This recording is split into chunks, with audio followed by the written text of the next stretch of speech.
നമ്മൾ പഠിക്കാൻ പോകുന്ന ടോപ്പിക്കാണ് ഡിസ്റ്റൻസ് ഫോർമുല. സ്ട്രെയിറ്റ് ലൈൻസിൽ ആദ്യം വരുന്ന ടോപ്പിക്കാണ് ഡിസ്റ്റൻസ് ഫോർമുല. നമുക്ക് എന്താണെന്ന് നമുക്ക് നോക്കാം.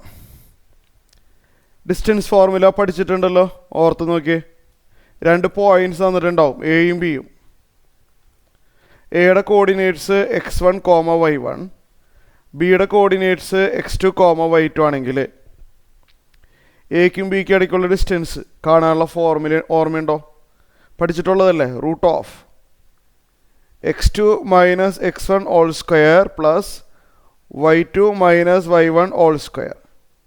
ഇതാണ് ഡിസ്റ്റൻസ് ഫോർമുല. ഇത് ബൈ ഹാർട്ടാക്കി വെക്കണം.